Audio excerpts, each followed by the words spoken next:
नमस्कार।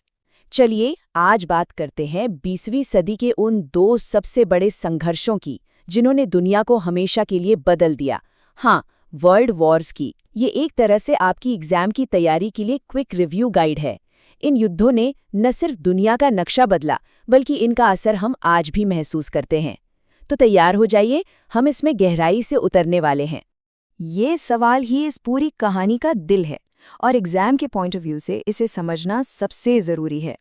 ये दो युद्ध कोई अलग अलग घटनाएं नहीं थी, बल्कि एक ही कहानी के दो हिस्से थे जो एक दूसरे से बहुत गहराई से जुड़े हुए थे। हम यही समझेंगे कि कैसे पहले विश्व युद्ध के अंत ने ही असल में दूसरे विश्व युद्ध की ज़मीन तैयार कर दी थी।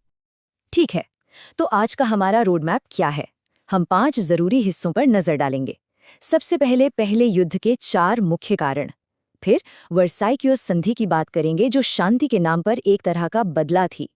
उसके बाद दूसरे विश्व युद्ध की शुरुआत। फिर हम उस युद्ध के सबसे बड़े टर्निंग पॉइंट्स को देखेंगे। और आखिर में इन संघर्षों ने दुनिया को विरासत में क्या दिया, इस पर बात करेंगे। तो पहला सवाल, वर्ल्ड वॉर 1 आखिर शुरू कैसे हुआ? देखिए, इसे समझने के लिए हमें 4 मुख्य कारणों को याद रखना होगा। इन चारों ने मिलकर यूरोप को एक ऐसे बारूद के ढेर में बदल दिया था जिसे बस एक छोटी सी चिंगारी का इंतजार था। पहला कारण था मिलिटरिज्म, यानी सैन्यवाद। यूरोप के बड़े बड़े देश अपनी फौजी ताकत बढ़ाने की होड़ में लगे थे। हर किसी को सबसे ज्यादा शक्तिशाली बनना था। इससे हथियारों की एक खतरनाक दौड़ शुरू हो गई और देशों के बीच डर और शक का माहौल बन गया। दूसरा कारण था अलायंसेस, यानी गठबंधन। देशों ने एक दूसरे के साथ गुप्त रक्षा समझौते कर लिए थे। एक तरफ थे एलाइड पावर्स जैसे ब्रिटेन और फ्रांस, और दूसरी तरफ थे सेंट्रल पावर्स जैसे जर्मनी और ऑस्ट्रिया हंगरी। इसका सीधा मतलब ये था कि अगर दो देशों में लड़ाई हुई तो उनके सारे दोस्त भी उस लड़ाई में खींचे चले आएंगे। तीसरा कारण इंपीरियलिज्म या साम्राज्यवाद। ये ताकतवर देश दुनिया भर में ज्यादा से ज्यादा जमीन और संसाधनों पर कब्जा करने के लिए एक दूसरे से मुकाबला कर रहे थे। इस होड़ की वजह से अक्सर अफ्रीका और एशिया में टकराव होते थे, जिससे यूरोप में भी तनाव बढ़ता जा रहा था। और चौथा और शायद सबसे विस्फोटक कारण था नेशनलिज्म, यानी राष्ट्रवाद। लोगों में अपने देश के लिए जबरदस्त गर्व की भावना थी, लेकिन ये भावना कभी-कभी दूसरे देशों के प्रति नफरत और दुश्मनी में भी बदल जाती थी। इसने बड़े बड़े साम्राज्यों के अंदर भी आज़ादी के लिए आंदोलन खड़े कर दिए, जिससे माहौल और भी अस्थिर हो गया। तो सोचिए, बारूद का ढेर तैयार था, अब बस एक चिंगारी चाहिए थी। और वो चिंगारी लगी 1914 में, जब ऑस्ट्रिया के राजकुमार आर्चड्यूक फ्रांस फर्डिनेंड की हत्या कर दी गई। बस इस एक घटना ने उस अलायंसेस के जाल को एक्टिवेट कर दिया, और देखते ही देखते कुछ ही हफ्तों में पूरा का पूरा यूरोप जंग की आग में जलने लगा। खैर, 1918 में पहला विश्व युद्ध तो खत्म हो गया, लेकिन जिस तरह से शांति लाई गई, उसी ने अनजाने में अगले और भी बड़े युद्ध के बीज बो दिए। 1919 में हुई वर्साई की संधि। इसकी शर्तें जर्मनी के लिए बहुत बहुत ज्यादा कठोर थीं। युद्ध का सारा इल्जाम जर्मनी पर डाल दिया गया, उसकी सेना को लगभग खत्म कर दिया गया, उसकी जमीनें छीन ली गईं और उस पर इतना भारी जुर्माना लगाया गया जिसे चुकाना नामुमकिन था। और यही वो पॉइंट है जिसे समझना सबसे जरूरी है। इस संधि ने जर्मनी में शांति नहीं बल्कि अपमान और बदले की आग पैदा की। इसी गुस्से और नाइंसाफी की भावना ने एक ऐसा माहौल बनाया जिसमें हिटलर जैसे नेता का उभरना आसान हो गया, और यही चीज सीधे सीधे दूसरे विश्व युद्ध का कारण बनी। और इसी के साथ हम पहुंचते हैं दूसरे विश्व युद्ध पर।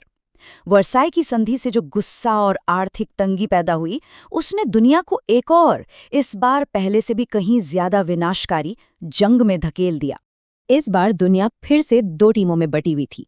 एक तरफ थे एक्सेस पावर्स, यानी जर्मनी, इटली और जापान, जहां तानाशाहों का राज था, और दूसरी तरफ थे एलाइड पावर्स, यानी ग्रेट ब्रिटेन, फ्रांस, सोवियत संघ और बाद में संयुक्त राज्य अमेरिका। ये तारीख याद रखिएगा, सितंबर 1939। हिटलर के जर्मनी ने पोलैंड पर हमला कर दिया। बस इसी हमले के जवाब में ब्रिटेन और फ्रांस ने जर्मनी के खिलाफ जंग का ऐलान कर दिया, और दुनिया एक बार फिर एक ग्लोबल वॉर में घिर गई। दूसरा विश्व युद्ध कई साल तक चला, लेकिन इस लंबे युद्ध में कुछ ऐसे टर्निंग पॉइंट्स आए जिन्होंने पूरे युद्ध का रुख ही पलट कर रख दिया। चलिए उन पर एक नज़र डालते हैं। ये टाइमलाइन हमें पूरी कहानी का एक ओवरव्यू देती है, 1914 से लेकर 1945 तक। पर अब हम दो सबसे ज़रूरी गेम चेंजिंग तारीखों पर फोकस करेंगे, 1941 और 1944। 7 दिसंबर 1941 ये तारीख एग्जाम के लिए बहुत ज़रूरी है। जापान ने हवाई में अमेरिकी नौसैनिक अड्डे पर्ल हार्बर पर अचानक हमला कर दिया।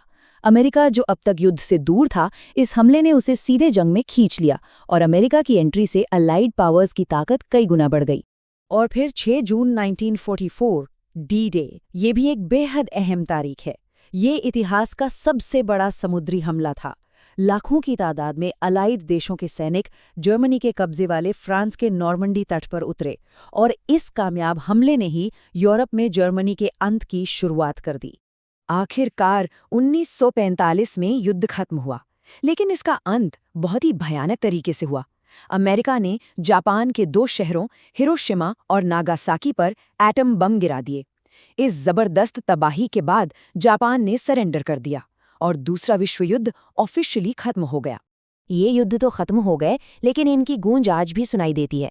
इन्होंने दुनिया को हमेशा हमेशा के लिए बदल दिया। चलिए अब देखते हैं कि इन 2 महायुद्धों ने दुनिया को विरासत में क्या दिया।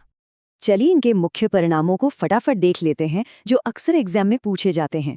सबसे अहम, यूनाइटेड नेशंस बनाया गया, जिसका मकसद था कि भविष्य में ऐसे युद्धों को रोका जा सके। दुनिया का नक्शा फिर से बना, कई नए देश उभरे। टेक्नोलॉजी जैसे कि एयरक्राफ्ट, टैंक और कम्युनिकेशन में जबरदस्त तरक्की हुई। लेकिन सबसे बड़ी कीमत थी इंसानी जानें। करोड़ों सैनिकों और आम नागरिकों ने अपनी जान गंवा दी। तो आखिर में ये सब हमें एक बहुत बड़े सवाल पर लाकर खड़ा कर देता है। अगर इतिहास हमें बार बार यही सिखाता है कि युद्ध से सिर्फ और सिर्फ तबाही होती है, तो आज के दौर में हमेशा के लिए शांति बनाए रखने का सबसे ज़रूरी सबक क्या है? ये सवाल सिर्फ इतिहास की किताबों के लिए नहीं है, ये हमारे आने वाले कल के लिए है।